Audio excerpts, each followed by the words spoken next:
Hello friends, welcome to our YouTube channel study topic 2.0। Friends, आज के इस video में हम बात करने वाले हैं अपने पेपर थर्ड के बारे में। जी हाँ फ्रेंड्स, यदि आप बीएड सेकेंड ईयर के एग्ज़ाम की प्रिपरेशन कर रहे हैं, क्योंकि आपके एग्ज़ाम अभी 1 जुलाई से आपके शुरू होने वाले हैं, क्योंकि पहले आपके 25 से थे तो पोस्टपोन हो गए थे, तो अब आपके 1 जुलाई से। तो फ्रेंड्स, आपका आज हम डिस्कस करेंगे अपना पेपर थर्ड। जी हाँ फ्रेंड्स, पेपर थर्ड से जो भी इंपॉर्टेंट पॉइंट्स रहेंगे जिनसे रिलेटेड क्वेश्चंस बन सकते हैं, ऐसे पॉइंट्स को आज हम डिस्कस करने वाले हैं इस वीडियो में। तो फ्रेंड्स, वीडियो को लास्ट तक देखिएगा।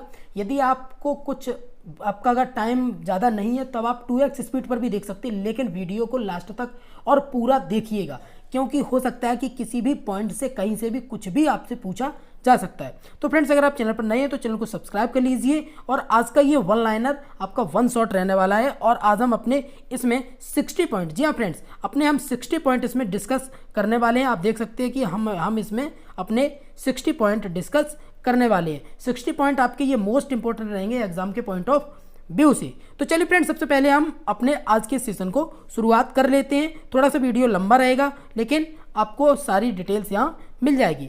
तो फ्रेंड्स, चलिए शुरुआत करते हैं। सबसे पहले हम जान लेते हैं कि आखिर में हमारा जो पेपर है, पेपर आप जानते ही होंगे, हमारा पेपर थर्ड है, शैक्षिक नेतृत्व एवं प्रबंधन। ठीक है, तो आखिर में ये प्रबंधन क्या होता है, तो सबसे पहले हम प्रबंधन के बारे में कुछ समझ लेते हैं। तो फ्रेंड्स, प्रबंधन का जो अर्थ है वो है कि व्यक्तियों से कार्य कराने की कला अर्थात प्रबंधनकर्ता के पास जो उपलब्ध संसाधन है उनका दक्षतापूर्ण प्रयोग करना प्रबंधन कहलाता है। जैसे कि यदि आप कल को शिक्षक बनते हैं तो आपसे कहा जाएगा कि आप कक्षा में जाकर पढ़ाइए, बेहतर तरीके से आप समझा सकें, ऐसे उन्हें बच्चों को समझाना होगा आपको।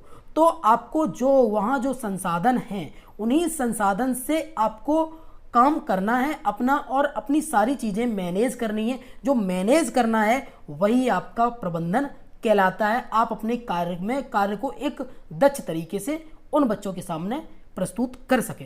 तो फ्रेंड्स, आपको प्रबंधन के बारे में समझ में आ गया होगा। और शैक्षिक नेतृत्व, सबसे पहले हम नेतृत्व को समझ लेते हैं। तो नेतृत्व जो है, नेतृत्व का जो अर्थ है वो नेतृत्व शब्द अंग्रेजी के लीडरशिप, जी हाँ फ्रेंड्स, लीडरशिप का हिंदी रूपांतरण है। और इस लीडरशिप का हिंदी रूपांतरण है जिसका अर्थ होता है, ये जो लीडरशिप है इसका अर्थ होता है आगे आगे चलना। आगे आगे चलना मतलब नेतृत्व करना, नेतृत्व मतलब नेतागिरी। ठीक है, आप नेतागिरी से इसको रिलेट कर सकते हैं। ठीक है, इसी प्रकार से मैंने आपको बता दिया कि आप अच्छे से अपना कार्य कर सकते हैं। ठीक है, चलिए अब आगे चलते हैं। तो हमारा पॉइंट नंबर 2 है कि जो फालेट महोदय थे, तो फालेट महोदय ने नेतृत्व के 3 प्रकार बताए थे। 3 प्रकार कौन कौन से बताए? एक तो बताया आपका व्यक्ति जनित, दूसरा बताया आपका पद जनित, और तीसरा बताया आपका कार्य जनित। इससे रिलेटेड आपका पिछले ईयर एक क्वेश्चन पूछा गया था कि फालेट ने नेतृत्व के कितने प्रकार बताए हैं। तो आशा करते हैं कि ये जो जितने भी हम प्रकार बताएं इनको आप अच्छे से समझ लीजिए और पढ़ लीजिएगा। ठीक है, चलिए हमारा अगला पॉइंट है, पॉइंट नंबर 3 क्या कहता है। देखिए, अब पॉइंट नंबर हमारा जो 3 है वो कहता है कि किम्बल यंग ने 7 प्रकार बताए हैं। किम्बल यंग जो थे इन्होंने नेतृत्व के 7 प्रकार बताए हैं। कौन कौन से 7 प्रकार हैं आप देख सकते हैं कि राजनीतिक नेता, प्रजातांत्रिक नेता, नौकरशाही नेता, कूटनीतिज्ञ नेता और सुधारक नेता, आंदोलक नेता, सिद्धांतवादी नेता। तो आपसे ऐसे भी दे सकता है कि किम्बल यंग ने इनमें से कौन सा प्रकार नहीं बताया है नेतृत्व का, तो आपसे इनमें से कोई से 3 दे रखे हो सकते हैं और एक आपसे फालेट जनित का पूछा जाए। तो इसलिए आपको ये भी एक बार पढ़ लेना है तो आप तैयार हो जाएगा।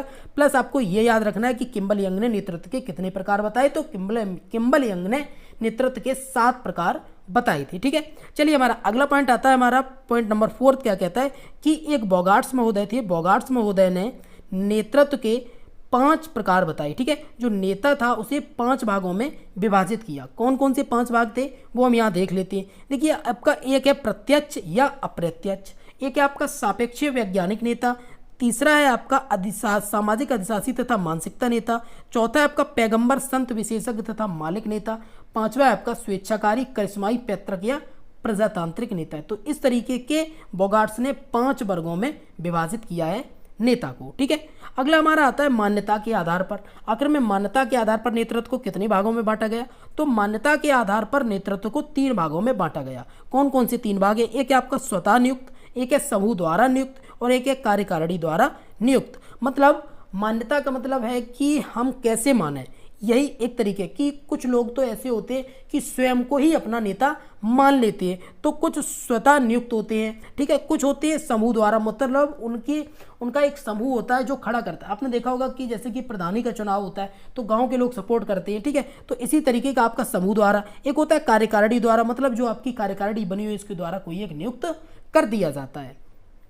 तो इस तरीके से आपके मान्यता के अनुसार भी नेतृत्व के प्रकार हो जाते हैं, ठीक है। इन सब को स्वभाव के आधार पर दो वर्गों में विभक्त किया गया है, ठीक है। आपके जो नेतृत्व के ये सभी जो प्रकार हैं, इन सभी को स्वभाव के आधार पर दो भागों में विभाजित किया। कौन कौन से? एक तो आपका है प्रजातांत्रिक नेतृत्व और एक है आपका राजतांत्रिक नेतृत्व, ठीक है। प्रजातांत्रिक नेतृत्व वो होता है जिसमें प्रजा की वो हेल्प कर सके, और राजतांत्रिक ऐसा होता है कि वो खुद अपने आप को राजा माने, ठीक है। अगली बात करते हैं तो आलपोर्ट ने 18 और बर्नार्ड ने 28 गुण बताए हैं किसके? नेतृत्व के जो गुण हैं वो आलपोर्ट ने 18 और बर्नार्ड ने 28 बताए हैं, ठीक है। इन्हीं में आपके हम अगले पॉइंट पर चलते हैं। हमारा अगला पॉइंट है पॉइंट नंबर 6। क्या कहता है? पॉइंट नंबर 7 कहता है 7 कहता है कि शैक्षिक नेतृत्व वह प्रक्रिया है जिसमें अनुयायी इच्छापूर्वक दूसरे का नियंत्रण तथा निर्देशन स्वीकार करते हैं। ये बात किसने कही है? तो ये बात अपनी की किम्बल यंग ने कही है, ठीक है। अगला हमारा जिसका नेता अपने समूह के निर्देशन करने में पहल करता है, ये बात कहते हैं हमारे बोल्स कहते हैं कि कोई नेता है जिसका नेता अपने समूह के निर्देशन करने में पहल करता हो, वो बोल्स ने डेफिनेशन दी है, ठीक है। अगला हमारा आ जाता है शैक्षिक प्रणाली में नवीन संरचना की पहल। शैक्षिक प्रणाली जो है आपकी, इसमें जो नवीन संरचनाएं हैं, जो नई नई नीतियां आई हैं, उनकी पहल करते हैं हमारे जैकब जेटल जी, ठीक है। अगला हमारा पॉइंट आता है कम्युनिकेशन से रिलेटेड। कम्युनिकेशन से रिलेटेड भी आपसे क्वेश्चन पूछे जाते हैं, ठीक है।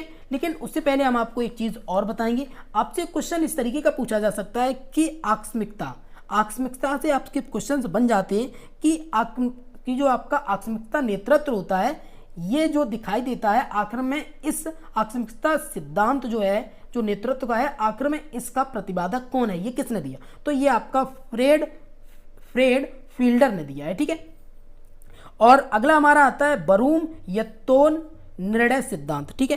क्या है हमारा अगला है वरूम यत्तोन और निर्णय सिद्धांत। ये हमारा जो दिया है ये 1973 में दिया गया और इसे फिलिप यत्तोन और विक्टर बरूम ने दिया था, ठीक है। और इसी तरीके के हमारे क्वेश्चंस बन जाते हैं। हम अगली बात करते हैं अपनी कम्युनिकेशन की। तो अंग्रेजी भाषा का शब्द कम्युनिकेशन लैटिन भाषा के कम्युनिस्ट, ठीक है, वह कम्युनिस्ट से मिलकर बना है, ओके।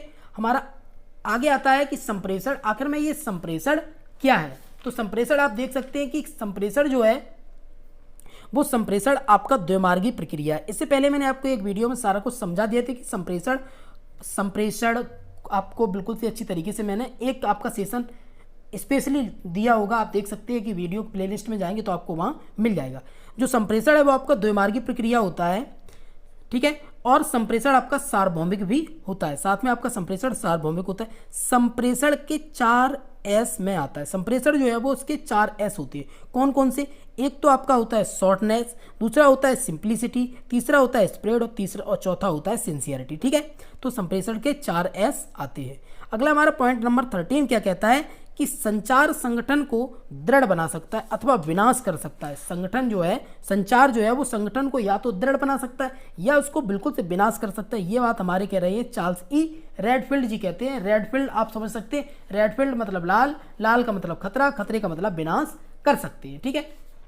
चलिए हम आगे चलते हैं। तो अगला हमारा आता है कि संप्रेषण जो है वो एक व्यक्ति से दूसरे व्यक्ति को सूचनाएं एवं समझ हस्तांतरित करने की प्रक्रिया है। इस बात को कौन कह रहा है? तो इस बात को कह रहे हैं हमारे कीथ डेविस साहब, ठीक है। हमारा अगला 15 नंबर पॉइंट है कि संप्रेषण विनिमय मतलब आदान प्रदान होता है भावनाओं का, तथ्यों का, युक्तियों का, अनुमानों का तथा संवेगों का, ठीक है। संवेगों का आखिर में ये संप्रेषण मैंने आपको सारा कुछ, इससे जो आपका एक सेशन ओनली संप्रेषण से था उसमें मैंने आपको सब बताया कि शाब्दिक संप्रेषण क्या होता है, अशाब्दिक संप्रेषण क्या होता है, सारा कुछ वहां मैंने क्लियर कर दिया था, ठीक है।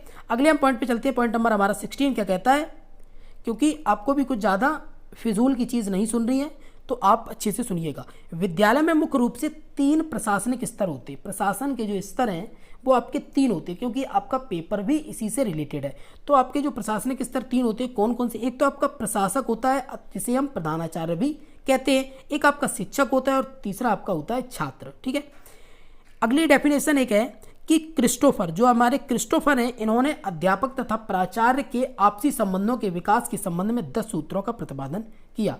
आपसे पूछा जा सकता है कि अध्यापक तथा प्राचार्य के आपसी संबंधों के विकास के संबंध में 10 सूत्र का प्रतिपादन किसने किया? तो वो किया आपका क्रिस्टोफर ने।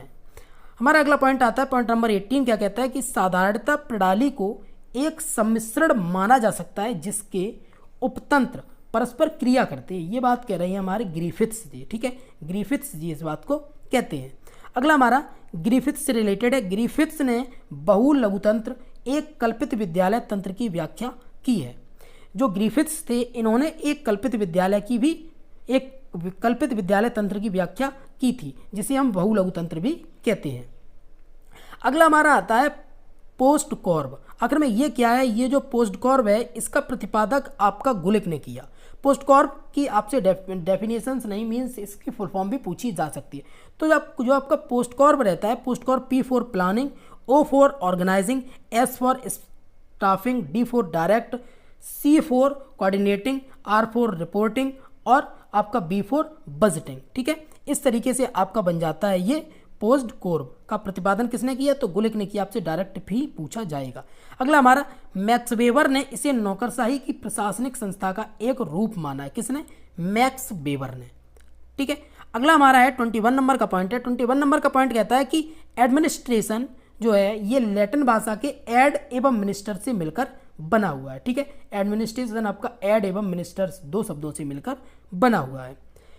अगला हमारा 22 नंबर का पॉइंट है 1935 से 1950 तक के काल को क्या क्या कहा गया? तो आप यहाँ देख सकते हैं कि इसी को हम किनराव ने कहा है संक्रमण काल, ओवंस ने कहा है मानवीय संबंध काल और इसी काल में फॉलेट ने समाश्रितता सिद्धांत का प्रतिपादन किया था। आप देख सकते हैं कौन से सिद्धांत का? फॉलेट ने तो समाश्रितता सिद्धांत का प्रतिपादन किया था फॉलेट ने इसी काल में। ठीक है, अगला हमारा आता है पॉइंट नंबर 23। पॉइंट नंबर 23 से पहले 22 का एक सेकंड है कि मास्लो ने इसी काल में क्रमिक आवश्यकता सिद्धांत दिया। 1935 से लेकर 1950 तक का जो आपका काल है, इसी काल में मास्को ने क्रमिक आवश्यकता सिद्धांत दिया था। हमारा अगला आता है पॉइंट नंबर 23। शैक्षिक प्रशासन के फ्योल ने 5 तत्व बताए। फ्योल जो थे इन्होंने शैक्षिक प्रशासन के आपके 5 तत्व की बात की है। हमारा अगला आता है 24 नंबर का पॉइंट है। ओवंस जो थे, ओवंस ने 1950 से 1975 तक के काल को संस्थागत व्यवहार युग कहा है। ठीक है, संस्थागत व्यवहार युग किसने कहा है? तो ओवंस ने कहा है 1950 से 1975 तक के काल को। इसी काल में विश्लेषणात्मक उपागम पर बल दिया गया। आपसे पूछा जा सकता है कि किस काल में विश्लेषणात्मक उपागम पर बल दिया गया? तो वो आपका था संस्थागत व्यवहार युग या फिर 1950 से 1975 का काल। अगला हमारा आता है 25 नंबर का पॉइंट है। क्या कहता है कि समाज विज्ञान प्रशासकों ने प्रशासन के क्षेत्र में त्रिकोणीय प्रशासन की संकल्पना को जन्म दिया। त्रिकोणीय प्रशासन कौन कौन सा है? त्रिकोणीय प्रशासन में आपके हो जाते हैं, एक तो व्यक्ति आ जाता है, दूसरा आपका कार्य आ जाते हैं उनकी, और आपकी आ जाती है सामाजिक संस्कृति। आपकी जो सामाजिक संस्कृति भी इसी में आ जाती है, क्योंकि बिना समाज के तो कोई चीज़ संभव ही नहीं है। समाज होगा तभी तो व्यक्ति होंगे, व्यक्ति होंगे तभी तो कोई कार्य होगा। हमारा अगला पॉइंट आता है उत्पादन। कुशलता पर बल देने वाले संप्रदाय के 6 सिद्धांत हैं। ठीक है, जिसे फ्रेडरिक टेलर ने प्रतिपादित किया था। उत्पादन जो कुशलता है आपकी, ठीक है, उत्पादन कुशलता पर बल दिया और बल देने के कितने संप्रदाय हैं? तो आप देख सकते हैं कि 6 सिद्धांत हैं जिसे फ्रेडरिक टेलर ने दिया था। हमारा अगला आता है 27 नंबर पॉइंट है। हेनरी फ्योल ने एक कुशल प्रशासक के 14 सिद्धांत बताए हैं। हेनरी फ्योल जो थे इन्होंने एक कुशल प्रशासक के 14 सिद्धांत दिए हैं। हमारा 28 नंबर का पॉइंट है कि हेनरी फ्योल तथा गुलिक ने प्रशासन प्रक्रिया सिद्धांत के जन्मदाता हैं। कौन? आपके हेनरी फ्योल तथा गुलिक, जिसमें इन्होंने 5 कार्यों की सूची दी है। आपसे पूछा जा सकता है कि हेनरी फ्योल तथा गुलिक ने प्रशासनिक प्रक्रिया के सिद्धांत में कितने कार्यों की सूची दी है? तो 5 कार्यों की सूची दी है। अगला हमारा आता है the nature of the administrative process. तो ये पुस्तक आपकी सीयर्स महोदय ने लिखी है, सीयर्स महोदय ने लिखी है। अगला हमारा आता है, सीयर्स महोदय ने प्रभावी प्रक्रिया को 5 भागों में विभाजित किया है। सीयर्स महोदय जो थे इन्होंने प्रभावी प्रक्रिया को 5 भागों में विभाजित किया। कौन कौन से? नियोजित करना, नियोजित का मतलब होता है कि योजना तैयार करना, ठीक है। उसके बाद उस योजना में संगठन करना, फिर हम निर्देशन देते हैं, फिर समन्वय मीन्स इकट्ठा करते हैं, उसके बाद हम उन पर नियंत्रण बांधते हैं, ठीक है, उनको कंट्रोल करते हैं। चलिए हमारा अगला पॉइंट है, पॉइंट नंबर 30 क्या कहता है यहाँ देख लेते हैं। 30 नंबर पॉइंट है हमारा कि शिक्षा बिना बोझ की। आपसे पूछा जा सकता है शिक्षा बिना बोझ की बात किसने की है? तो शिक्षा बिना बोझ की जो बात है, ये रिपोर्ट है, ये प्रोफेसर यशपाल समिति के द्वारा दी गई। प्रोफेसर यशपाल ने 1992 में गठित राष्ट्रीय सलाहकार समिति के अध्यक्ष थे। इस समिति को मानव संसाधन विकास मंत्रालय द्वारा नियुक्त किया गया था। तो आपसे पूछा जा सकता है कि राष्ट्रीय सलाहकार जो समिति थे जिसके अध्यक्ष थे प्रोफेसर यशपाल जी, उन्होंने वो समिति किसने गठित किसके द्वारा नियुक्त की गई? तो वो समिति नियुक्त की गई थी मानव संसाधन विकास मंत्रालय द्वारा, ठीक है। हमारा अगला पॉइंट आता है कि केंद्र सरकार द्वारा माध्यमिक शिक्षा बोर्ड की स्थापना सन 1952 में की गई। आपसे पूछा जा सकता है माध्यमिक शिक्षा बोर्ड की स्थापना कब की गई केंद्र सरकार द्वारा? तो 1952 में, ठीक है। हमारा अगला पॉइंट है कि इस समय केंद्रीय विद्यालयों की संख्या 796 और केंद्रीय माध्यमिक शिक्षा बोर्ड से संबंधित स्कूलों की संख्या 1354 है, ठीक। चलिए हमारा अगला पॉइंट आता है नवोदय विद्यालय समिति, जिसे मानव संसाधन विकास मंत्रालय के अंतर्गत एक स्वायत्त संस्था है। आपसे पूछा जा सकता है कि नवोदय विद्यालय समिति को कौन चलाता है? तो मानव संसाधन विकास मंत्रालय, ठीक है। अगला हमारा आता है पर्यवेक्षण का उद्देश्य शिक्षा का विकास है। ये बात कहते हैं हमारे बर्टन साहब। बर्टन साहब कहते हैं कि पर्यवेक्षण जो है उसका उद्देश्य शिक्षा का विकास करना ही है। हमारा अगला पॉइंट आ जाता है पर्यवेक्षण शिक्षण के विकास का नियोजित कार्यक्रम है। ये बात कहते हैं हमारे एडम्स एवं डिक्की साहब, ठीक है। हमारा अगला आता है एक और कथन है आपका, एक अच्छा प्राचार्य केवल विद्वान ही नहीं होता अपितु वह एक चरित्रवान व्यक्ति भी होता है। इस बात को कह रहे हैं VS झा साहब। अगला हमारा प्रधानाध्यापक एक कुशल प्रशासक एवं कुशल संगठनकर्ता होता है। आप देख सकते हैं कि प्रधानाचार्य जो है वो एक कुशल प्रशासक भी होगा और कुशल संगठनकर्ता भी होगा। कुशल संगठनकर्ता इसलिए होगा क्योंकि वो अपने जो स्टाफ होता है उसके बीच में संगठन को बनाए रखता है। हमारा अगला आ जाता है 38 नंबर का पॉइंट है शिक्षक राष्ट्र के कल्याण और भविष्य की धरोहर के रक्षक है। इस बात को कह रहे हैं डॉक्टर राधाकृष्णन जी। 39 नंबर पॉइंट है कि पुस्तकालय विद्यालय की आत्मा है, धुरी है, हृदय भी है, ठीक है। जो पुस्तकालय है वो विद्यालय की क्या आत्मा है, धुरी है और हृदय भी है, ओके। हमारा अगला आता है पॉइंट 40 क्या है कि एडम्स ने अनुशासन के कितने प्रकार बताए? तो एडम्स जो थे उन्होंने 3 प्रकार बताए। कौन कौन से? दमनात्मक अनुशासन जिसमें दंड का भय होता है, प्रभावात्मक अनुशासन जिसमें शिक्षक अपना प्रभाव बालकों पर छोड़ देता है, और हमारा 3rd नंबर है मुक्तात्मक अनुशासन जिसमें बालक पूर्ण रूप से स्वतंत्र हो जाता है, मुक्तात्मक अनुशासन। अगला हमारा आता है 41 नंबर का पॉइंट है, क्या कह रहा है कि 1900 से लेकर 1935 तक के काल को प्राचीन युग कहा गया, 1935 से 1950 तक के काल को संक्रमण काल कहा गया, और 1950 तक के अब तक को समय को आधुनिक युग की संज्ञा दी गई है, ठीक है। अगला हमारा पॉइंट आता है 42। ये पॉइंट आपके एग्जाम के पॉइंट ऑफ व्यू से वेरी वेरी इंपॉर्टेंट रहने वाला है, आपसे यहाँ से क्वेश्चन पूछा जा सकता है। 1954 में केंद्र में शिक्षा विभाग को शिक्षा मंत्रालय में परिवर्तित किया गया, ठीक है। आप यहाँ से देख लीजिएगा कि शिक्षा मंत्रालय को किस में परिवर्तित किया गया? तो शिक्षा मंत्रालय को, शिक्षा विभाग को शिक्षा मंत्रालय बनाया गया। फिर 1957 में शिक्षा के साथ वैज्ञानिक अनुसंधान शब्द जोड़ा गया। सन 1958 में शिक्षा मंत्रालय को शिक्षा मंत्रालय और वैज्ञानिक अनुसंधान एवं सांस्कृतिक मामलों का मंत्रालय भी विभाजित किया गया। इसी के बाद सन 1963 में शिक्षा विभाग और विज्ञान विभाग था, जिसे सन 1967 में फिर से जोड़ दिया गया, ठीक है। चलिए आगे चलते हैं हम। आगे हमारा पॉइंट है पॉइंट नंबर 43 क्या कहता है? पॉइंट नंबर 43 हमारा कहता है कि मानव संसाधन विकास मंत्रालय का सृजन 1985 में किया गया, जिसमें 5 विभाग आपके आते थे। कितने विभाग आते थे? तो आपके 5 विभाग आते थे। एक है हमारा 1 नवंबर 1956 को भारत में 6 केंद्र शासित प्रदेश और 14 राज्य थे। कब? 1 नवंबर 1956 को। हमारा अगला है मनुष्यों के मध्य अर्थपूर्ण अंतःक्रिया की प्रक्रिया संप्रेषण कहलाती है। इस बात को कह रही है मैकफोरलैंड ने कहा है कि मनुष्यों के मध्य अर्थपूर्ण मतलब अर्थ होना चाहिए अंतःक्रिया की प्रक्रिया करने के लिए, तभी तो संप्रेषण होगा हमारा। अगला है हमारा आरडे टीड महोदय ने सामान्य प्रशासन को 5 भागों में बांटा है। किसने? आडवेटिड महोदय ने। ठीक है, अगला हमारा आ जाता है 47 नंबर का पॉइंट है। 47 नंबर पॉइंट कहता है कि शैक्षिक प्रशासन वस्तुओं के साथ साथ मानवीय संबंधों की व्यवस्था को संबंधित है।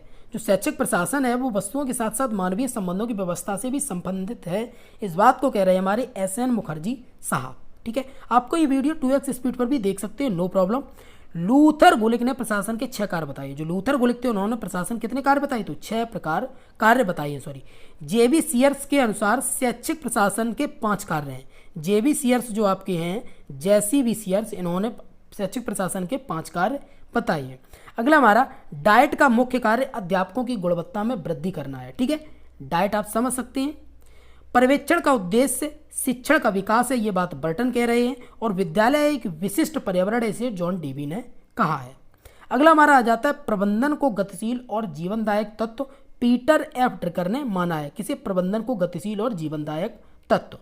अगला हमारा आता है 2 या 2 से अधिक व्यक्तियों या समूहों के मध्य परस्पर समझौता ना होना ही संघर्ष है। ठीक है, इसको कह रहे हैं ऑस्टिन डेविडेल बे ने कहा है कि 2 या 2 से अधिक व्यक्ति या समूह है, उनके बीच उनके बीच परस्पर संबंध होना ना होना ही एक प्रकार का संघर्ष है। ठीक है, स्कूल शब्द की उत्पत्ति आपकी ग्रीक शब्द से हुई है, जिसका अर्थ है अवकाश। ठीक है, ग्रीक भाषा का शब्द है आपका स्कूल, जिसकी शुरुआत हुई है, जिसका अर्थ होता है अवकाश। अगला हमारा आता है अंतर्द्वंद्व।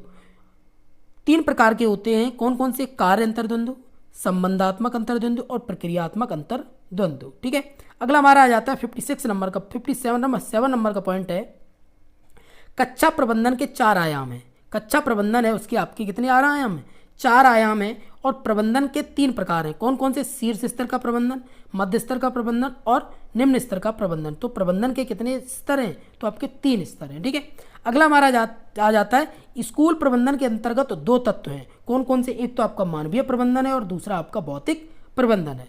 अगला हमारा लास्ट पॉइंट है आपका कि प्रत्येक राज्य में एक शिक्षा परिषद की स्थापना की जाए। इस बात को कहा था कोठारी आयोग ने। कोठारी आयोग ने कहा कि प्रत्येक राज्य में एक शिक्षा परिषद की स्थापना जरूर से जरूर की जाए। तो फ्रेंड्स, ये आपका आज का पेपर 3 था। ये आपके एग्जाम के पॉइंट ऑफ व्यू से इसके एक एक पॉइंट आपको रट लेना है अच्छे से। ठीक है फ्रेंड्स, पेड स्टूडेंट के पास इसकी PDF पहले ही भेजी जा चुकी है। बस यदि आपको ये PDF और अदर कोर्सेज की PDF मीन्स आपको अपना पूरा स्टडी मटेरियल चाहिए तो आप हमें व्हाट्सएप पर मैसेज कर सकते हैं। व्हाट्सएप का नंबर आपको यहाँ शो कर दे रहा हूँ। आपका नंबर है 88 599 37 417। ठीक है, आप इस पर मैसेज करेंगे और आप कहेंगे कि सर हमें नोट्स चाहिए, तो आपको नोट्स प्रोवाइड करा दिए जाएंगे। तो फ्रेंड्स, ये सेशन आपको कैसा लगा? आशा करते हैं कि ये सेशन आपको पसंद आया होगा।